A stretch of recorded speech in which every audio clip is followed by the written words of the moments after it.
Hi, good day. So today I'm going to be covering how to find entries in this series, and to do that I'm going to look at the 3 entries that I took this week. So 3 current entries I'm going to be reviewing, and I had entries on the pound Aussie, pound JPY and gold this week.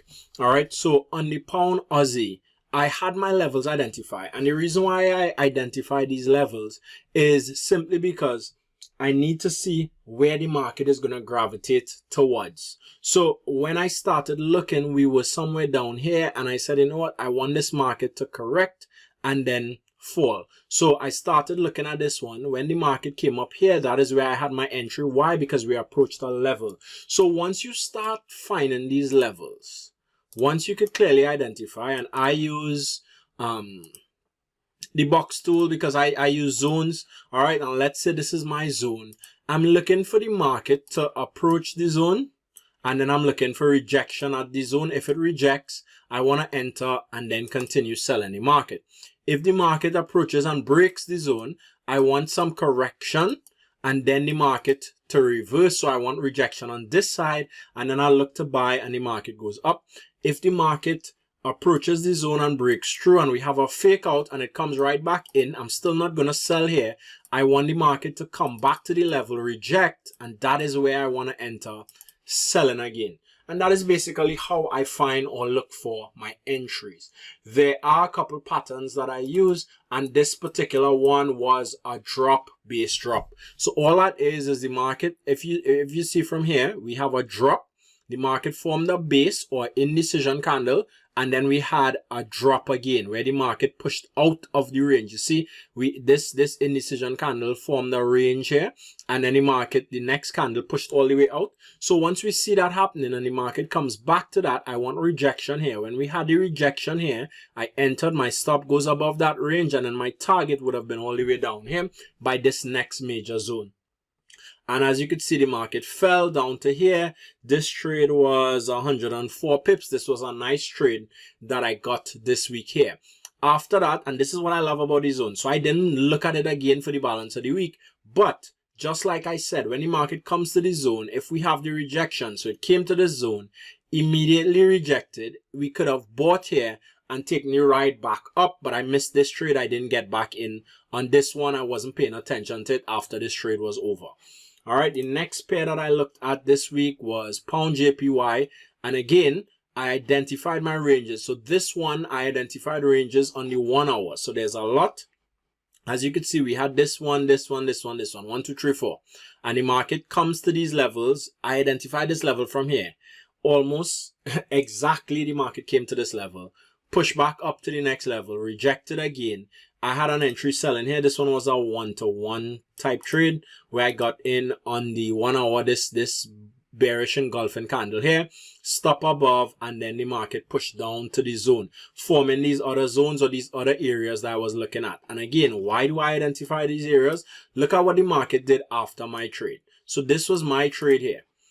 The market fell, came back. This is what we call a swap zone, where instead of holding here, the market broke through. Remember, I showed you all this. If it breaks a level, it pulls back to the level, rejects, and then falls. So this could have been a second entry trade right here. For me, I did not take this one because of this level right here.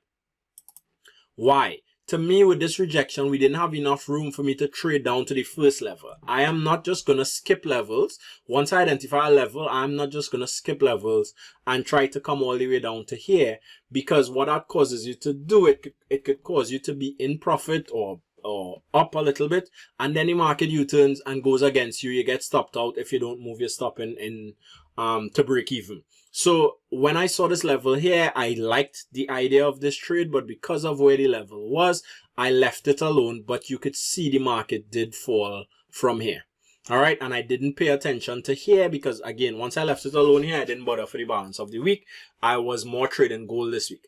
But you could see that the market fell down to here, broke, came back, which is one of the patterns I showed you all, and I'll go back to the patterns before. Fell, broke the level, came back to that level, rejection here, you enter selling, and you would have made money as well. And the last trade that I looked at was gold. All right, and on gold this week, again, let me go. I want to start with the weekly. So I identified different levels on gold. This is our weekly level on gold that the market is now pushing from. So we came down to this level. We have rejection here. So I'm expecting this to continue going up. Continue going up to where? That is why I have my levels identified. When we go down to the daily with that information, we have a daily level here. And we have a daily level all the way at the top here. Once the market comes to this level, you could see we have nice rejection and the market falls. It fell all the way down to the daily. Are we going to go all the way back up to this level here? I can't say, but what I am doing is looking for levels on the way to trade to. So when the market came here, at this point, we could have rejected here and fell. But look at what happened. The market broke the level and pushed up. When we had this first push up right here, I identified, you know what, I'm going to wait for a correction. Once the market comes back to this area and rejects, that's where I want to buy the market. I thought I missed the trade with this big push here, and I know some of you all do this, but all I did was wait patiently, because if it had continued to go all the way up, I would have looked for a sell trade at the top here. So to me, it still hasn't reached all the way up to the top, but I'll show you all why it reversed here. All right, so the market pushed up. I thought I missed the trade. I did not jump in because you need to be disciplined with your entries. My strategy says that I need to wait for a rejection here or a correction. If the market went ahead without me, fine. I'm not gonna picture you jumping up here trying to buy this market for this little bit. And look at what this next big candle does. It immediately would stop you out, right? Most of you, unless you had a stop beyond this area here. And to me, that's too much of a stop. It's too large of a stop, because when the risk reward is going to be off. If this is going to be a target up here, this is going to be 1, this might be 1, 2, 3, 4. Like, it's going to be a stop against you. It doesn't make sense. So I waited for this to come back here. When it came back here and we had the rejection, I entered at the level, and then the market pushed up. It came back a little bit, and then we had this nice day, this nice forward candle that went up to the target. The market went up here, and I'm still thinking this will come up here, but we had a rejection. The reason for that rejection, again, this is why I identify these levels. Let's look left. Let me go to the 1 hour.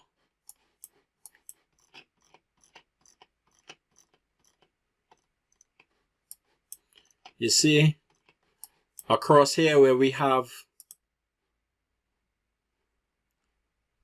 let me draw this.